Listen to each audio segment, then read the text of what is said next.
Hello, Telegraph Rugby Podcast listeners. I'm Danny Kerr and I've teamed up with Erwin Mitchell, the official legal partner of England Rugby, to share some special moments that matter from the game we care so much about. Search for Moments That Matter with Erwin Mitchell and the Telegraph.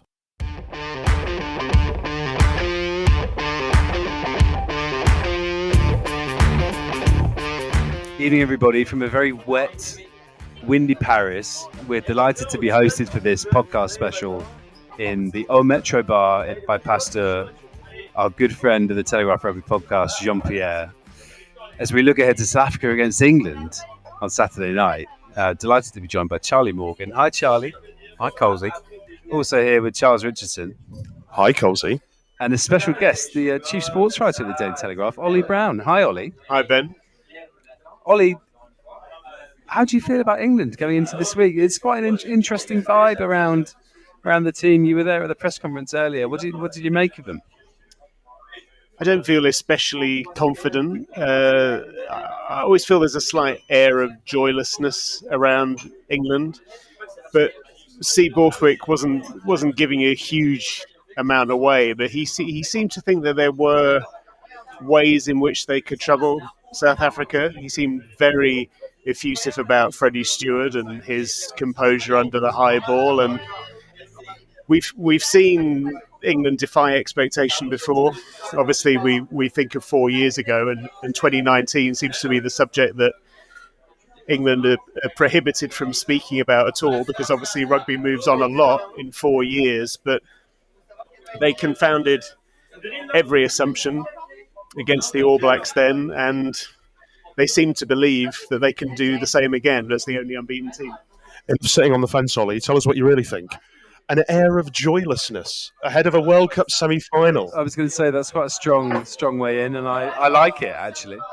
Well, I'm just thinking about Eddie Jones 4 years ago, a psychological masterclass out in Tokyo. He was accusing the Kiwi journalists of being fans with laptops. He even detonated a spying row while he was out there.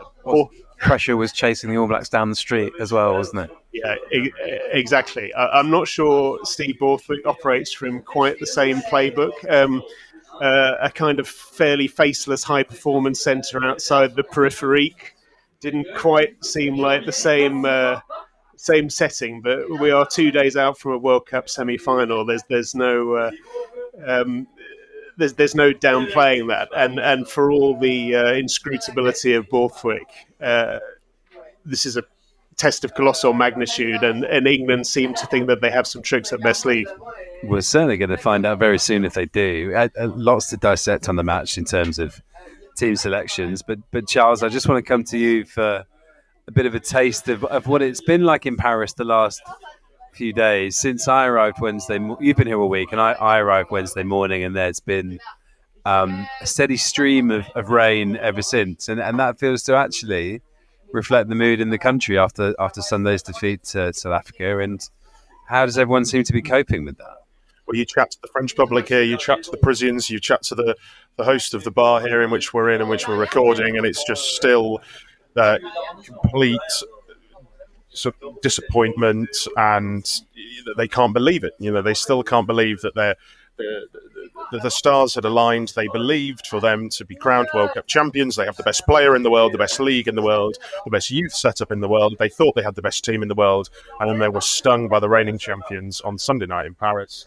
And really, we could have been building up to Le Crunch. We've said this. We could have been building up to a massive England v France semi-final, and the restaurant, the Brasserie in which we're in now, as good as it is sort of half full. And we were debating earlier, weren't we, about, you know, if it had been Le Crunch on Saturday night, how much more bouncy and jumping this place would be. And the city, the rain hasn't helped, but the city is flatter. The city is flatter, and the tournament is worse off for it. Charlie, you are minutes off the Eurostar and out of a taxi. So you're the latest person who's had boots on the ground in England. What's the mood like? It's a World Cup semi-final on Saturday. It's a few rungs up from joyless for sure, but it's kind of it's I would say I would say subdued. I think England have been desperate to go under the radar, haven't they, this whole tournament, and they've managed to do that. It's kind of a tournament where all 4 semi-finalists are quite pleased with themselves for sort of arriving at this stage under the radar. I think that might change over the next 48 hours, 72 hours. But no, I'm fascinated as to what Ollie mentions there, that how England go about troubling this South Africa side, because that's where they've got to start. And as much as Steve Borthwick isn't Eddie Jones in some ways, he's not the same showman. He probably doesn't have the media kind of on tenterhooks as to what he's going to say next. But what he does do is he tailors selections to big games. He's done that again, which we'll get into, and he is very, very, very good at tailoring tactics also to big games, and that's what we're about to see on Saturday. This isn't our first episode of the week, as you'll know. We sort of recapped what happened with those 2 epic quarterfinals last weekend and had a long chat about New Zealand, Argentina as well. But we are just going to focus in this special on Saturday night how England can beat South Africa. So without further ado, let's dive into it. Charles, just to kick off, if I come to you. So we've had the teams are announced. South Africa are unchanged. England have made 3 changes. One at fullback, which we kind of expected, given the news around Marcus Smith and his concussion. 2 in the pack, and I know that one in particular has got us excited. Tell us about Joe Marler and him coming in at Luso prop. Well, on Monday, I was given the slightly unenviable task of writing a piece about how England could possibly scale this mountain, how they could defeat the Springboks against all odds. And 2 of the things that I said were that Freddie Stewart had to come back, which he has done, and that Joe Marler had to start. It was only this morning, really, that we found out that Marler was in the mix to start at Loosehead. He had to come back in to give. He's the best scrummager in that squad, and we know that is an area of real strength, of world-class strength for South Africa. In terms of the South Africa team selection, I've been following them all this week, and just on what Charlie said about Steve Borthwick tailoring selections for specific opponents and horses for courses, ironically this week South Africa have not done that. The great strategists, the great tacticians this week have decided to go completely unchanged, because they felt that the starting 15 and the bench, the bomb squad as they call them, is settled, and after such a strong performance against France, I wonder if that's an error. I wonder if that's them, an air of complacency creeping in, especially with especially with the certain selection quandaries that they had, and especially the fact that they rarely keep the same starting 15 for 2 games. I think this is the second time in 64 tests under Rassie Erasmus and Jacques Nienabar that they've named an unchanged side. So it was a surprise when I rocked up at the team announcement this morning to find an unchanged side, and I did wonder whether have they believed their own hype too early almost. I'm not saying that they have. They're obviously still rank favourites, but there is always that sort of thought in the back of the mind, because it's an 80-minute rugby match with 2 very good teams. So South Africa are favourites, but stranger things have happened. Just on those South Africa press conferences, for a bit of colour, have they basically been in like a village hall or the equivalent of quite a low-key setting? But they've basically been in a village hall, red velvet trim, red velvet curtains and seating. There was some jazz music playing on Tuesday as Rassie Erasmus emerged stage right as the pantomime villain to unveil what he thought would be England's starting 15. I mean, it was a great piece of sporting theatre, really, and sporting psychology. But it jars, and it doesn't juxtapose very well. No, it does juxtapose very well with the surroundings, which is in a nothing suburb of the wider Paris region. It's very quiet and very residential, and then you have Rassie Erasmus strolling in on Tuesday afternoon, giving it big licks. Ollie and I, meanwhile, today we're at the Institut de Sport, or whatever the full title is, which I've just butchered, outside France. We're just going to hear a bit of audio from Steve Borthwick, just talking about how he sort of views the game and England's status as underdogs for this match. What we've concentrated very much upon us. It's what we've done every single week. How do we develop and how do we progress as a team? And I think that's the central thing. I think this team has progressed Through each week we've had through this tournament, we've built and we've built and we've built, and whatever situation the players have found themselves in the game, is the players have found a way to get the result they want at the end of it. And we know this weekend's going to be is different. Every game is different, but I also know we've got a great group of players who care deeply about representing England and want to make sure they put in a performance they're all proud of and our supporters are proud of on Saturday night. That was Steve Borthwick setting the table. Ollie, that underdogs tag, I get the impression England will actually not mind one bit. I think Charlie actually said earlier in the week that South Africa are about 13-point favourites or something. So being that far out of it, that suits England down to a T? Yeah, I detected a certain sourness in the press conference on Sunday night with Steve Borthwick. It was after a lot of cordiality with the journalists. He almost started to turn on us slightly, and basically, you guys have written us all off, and we're in a semi-final, so we've at the very least reached par for what everybody expected of us. The one area where I think Borthwick might spring a surprise is he is incredibly meticulous by reputation, filling all those copious notebooks. And I think Eben Etzebeth said something earlier today that he hadn't actually watched any England games. You can't really imagine that Borthwick would allow such a casual preparation. I mean, maybe this is more mind games from the Springboks, but I think this painstaking approach of Borthwick might actually make the scoreline on Saturday night closer than a lot of people think. Absolutely, and the draw's been spoken about a hell of a lot, but what that means is that it means, as Ollie said, England have reached par, but it means that they've also seen this coming for a fairly long way. I think they were fairly sure that it'd be clearly there was a range of opponents that they could have played, but they will have had plans for those teams.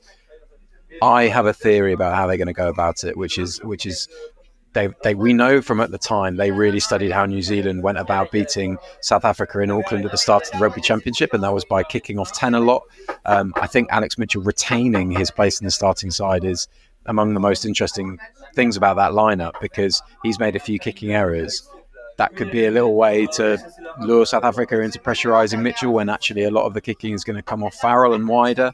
I think Stewart's return plays into that, because he's going to be used on the front foot as opposed to just in this defensive mould, and I think that's where they go. I think they look to win that aerial battle and go from there.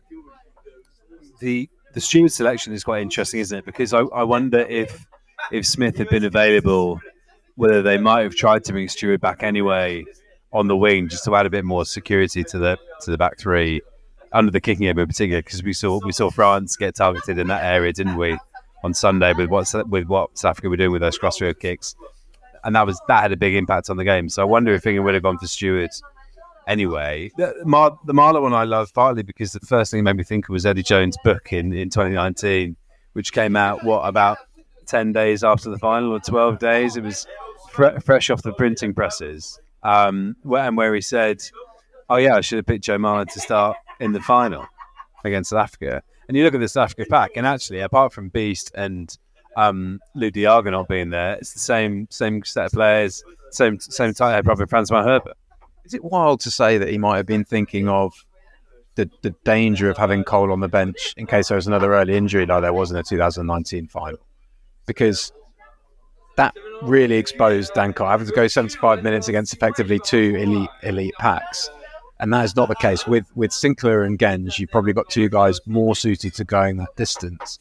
And we've floated the idea, and we were sort of joking, weren't we, before that? Imagine if they do it the other way around. They take a leaf out of South Africa's book, ironically, and go half an hour for the starting prop. Well, yeah, or the Italy book when they was actively start. Obviously, with South Africa, the margin between their starting and second choice is so small. But with Italy, where they were starting their sort of genuine second choice front row, letting them play the first half an hour of the game when it's a little bit tighter and they're a little bit fresher, and bringing the first choice on for the last 50, and it actually it wasn't a disaster for them, you wouldn't say. And yeah, we've said that maybe they might do that with Cole. Once they might do that this weekend. Cole might play 30 minutes, and then Sinclair comes on 10 minutes before half time and plays the whole of the second half. And realistically, he's up there with one of the best bench tight heads in the tournament. There aren't going to be many teams with a better second choice tight head than Carl Sinclair. Should mention the second row selection as well with George Martin over Ollie Chesham. So Borthwick said a couple of things. One of them was that he'd sort of been looking at conditioning with the 6-day turnaround and assessing the general sort of fitness of the squad, and he thought that having Martin come in to start made sense. Martin and Chesham are actually the exact same weight, which I find quite interesting. They're both 118 kilograms, which I think is about 18.5 stone in old money. But what he said was that Martin had sort of had more positive feedback from the England front row about what he offers in the scrum, i.e. he gives them quite a lot of heft and power behind in the scrum. And I think it was Joe Marler in particular who'd given that feedback and said, naturally, we appreciate having someone behind us in the second row who's giving us a lot of shove. Two big Midlands lumps, but they do play the game very differently. Chesham is more of a sort of second row who could be a 6. He's a very similar player, really, to Itoje and Laws. And actually, one criticism of England so far in this tournament, perhaps, is that Itoje, Chesham and Laws are all too similar to all feature in the same pack. Martin comes in, he might weigh the same, but he doesn't play the same way. He's a more sort of traditional enforcer, tight second row. He can play 6, of course, but in the same way that all the best players have a little bit of versatility to them. I mean, Martin, it's going to be chop, scrum, chop, scrum, chop, scrum, whereas that necessarily hasn't been Chesham's remit. He's been sort of given a bit more license to roam in the loose. You remember that try against Samoa where he's tramlining Tom Croft style down the flank. Don't expect that from George Martin. His work will be in the tight, in the thick of it, trying to get into this fantastic Springbok pack, at the heart of which is obviously Evan Etspeth and Franco Mostert in the second row. Yeah, and it's been the World Cup, hasn't it, of big sort of forwards roaming out on the wings, trying to affect things later on. We saw Ireland trying to do that against New Zealand on Saturday, didn't they, with Jack Cohen and Ty Burns sort of out on the wings, looking to be creating mismatches. Chesham can potentially do that quite well. Just to very quickly wrap up on England, just a quick fire one around the table. Is there a selection that you don't like at all, or a player who you might have thought about differently? Charles, we come to you first. Yeah, I think I'd have gone Ford Farrell. with no Smith at 15 and with Stewart coming back in. I'd have gone Ford Farrell for a little bit the extra playmaking and also for a more varied kicking game, and also for two players who can kick drop goals, and it might come down to that. And to keep that scoreboard ticking like they did against Argentina, I'd have gone Ford Farrell. Charlie, anything for you? 9 just really interests me. I think Alex Mitchell needs to just be as accurate as he possibly can. So I'll put that. And Ollie, any selections you might have tweaked if you look at that side? Yeah, the marginalising of George Ford mystifies me somewhat, having been there for that first game where he was obviously instrumental, and I really don't understand Steve Borthwick when he corrected a reporter the other week for suggesting he'd been dropped to the bench and was saying, well, he's actually just changed his role for the bench. I mean, you can't really imagine George Ford ringing his dad with great enthusiasm saying, I've just changed my role to the bench. I don't really like the fact that Ford has been shoved to the periphery so much to make way for Farrell, as accomplished as Farrell is. Changed his role, I think, is an Eddieism, which has sort of been left over. I'm not mad about the lack of pace on the wings compared to Colby and Curtly Arundel in terms of how England can get turned in that area, but that's a good segue actually into chatting more now about South Africa, their selection, and why they're just massive favourites and they're going to win this comfortably, right? Hi, Danny Kerr here. I've teamed up with Erwin Mitchell, the official legal partner of England Rugby and the Telegraph, to talk to you about the moments that matter. During a special time for rugby, we're speaking to current and former England players to find out about those moments that mean everything to them. If you want to protect the things that mean everything to you, now and in the future, then Erwin Mitchell's legal and financial experts can help you plan for the moments that matter. To find out more, search for Moments That Matter with Erwin Mitchell and The Telegraph.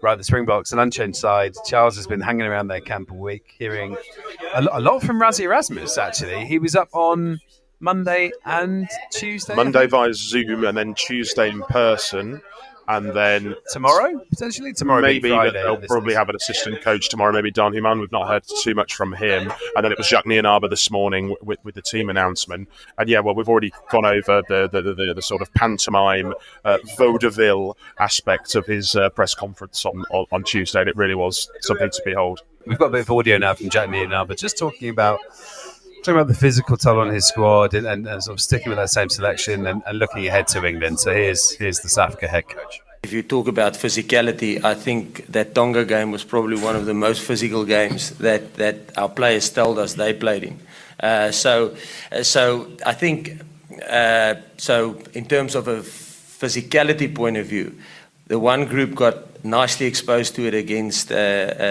Ireland, and then the following week the other group or the other part of our squad got exposure to it in the Tonga game, and so physicality is like any conditioning component. You have to get used to it. You have to condition yourself for it. So I think from that point of view, it put us up nicely for the game against France. And obviously the French game was physical. But like I said, listen, there wasn't, we went out, our policy in terms of training. If you can't train on Monday, you can't play. So everybody was good and ready and they could train. So there wasn't any medical issues. So from a physical point of view, we got a nice stimulus from a physical point of view against France. And we will...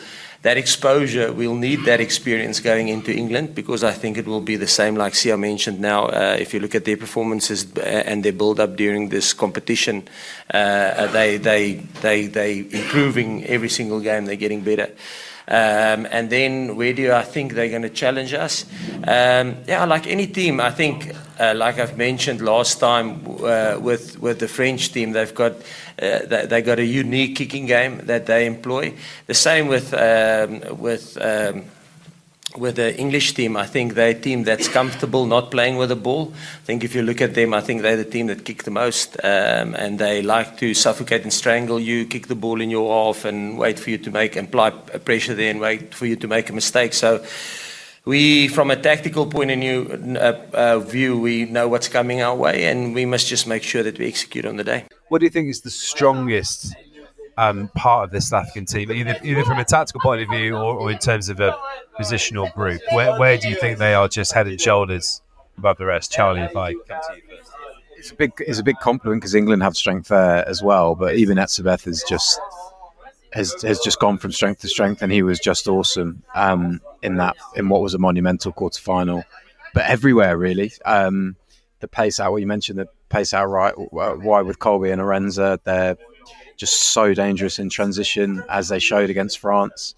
Someone like Jesse Creel would potentially be seen as a little bit of a weak link maybe in years gone by. He isn't. He's been really assured this tournament. Likewise Libok, and with that contingency on the bench in Pollard, that's a really interesting how they've ordered their halfbacks is really interesting, because Faf de Klerk brought so much energy from the bench, didn't he? It's cliche and it's a bit boring, but I'll go with the bench. And not necessarily the bomb squad, but just the bench and the depth that this South Africa squad has, and the ability for them to be able to pivot into any strategy and any tactic that they want to play, and to adapt to the circumstances of each game with their 8 replacements, and how versatile it all is and how harmonious it all is. In terms of depth and in terms of 23, they have the best 23 in the tournament, and I think most people would have said that from the start. It's just that I think most people thought that other teams' starting 15s were better, and then we didn't potentially realise how much of an impact that 23, that whole aspect would have. Ollie, I appreciate it. I'm now coming to you third on this, and they've chosen Etzebeth at the bench. But what sticks out for you? What impresses you about the South Africa side? Not just in rugby, but in sport, I guess, as well. I think collectively the Springboks class of 2023, ominously for England, seems even more complete than the class of 2019. And I totally agree with Charlie about the point out wide. I mean, that was what most struck me about the win over France. I mean, Colby and Arenzi just both awesome, and the way that Colby heads clear, I think, of Hanot is not exactly sluggish. The way he just heads clear. I mean, I think he's a 10.700 meter runner in his youth, and it's just a sight to behold, and it just shows that they're far from one-dimensional. Right, gents, to finish off, England against South Africa on Saturday night for a place in the Rugby World Cup final. Let's do a quick round of predictions. Charlie, you're closest to me in this lovely restaurant that we're in, so I'm going to come to you first. Who's winning? I feel like nobody's going to go England, so it should maybe balance it out. But I still think a lot closer than the bookies have it. But South Africa by 3. Sod it, I'll go England. I'll go England by 3. It'll be tight no matter what.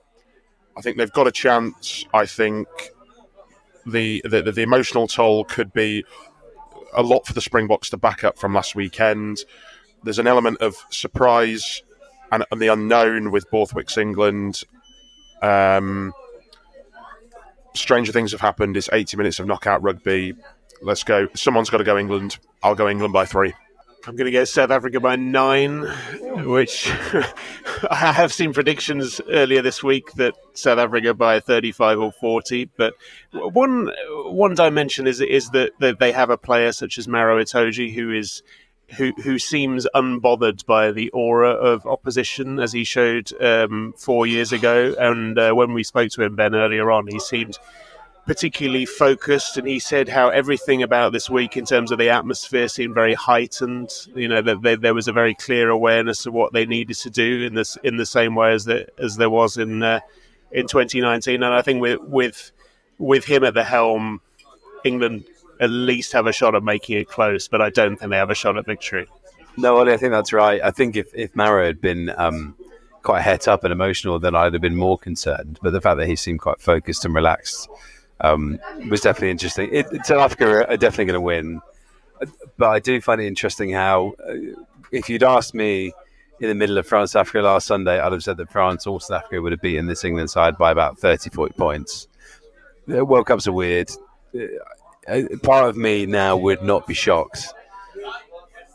But I just feel like if we're going to get a true reflection of the quality of the two sides and how much further ahead in their development South Africa are than England, it's going to be in the final score. And so for that reason, I'm almost certain South Africa will win.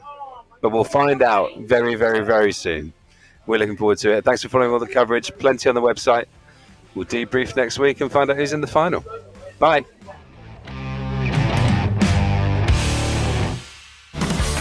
Hello, Telegraph Rugby Podcast listeners. I'm Danny Kerr, and I've teamed up with Erwin Mitchell, the official legal partner of England Rugby, to share some special moments that matter from the game we care so much about. Search for Moments That Matter with Erwin Mitchell and the Telegraph.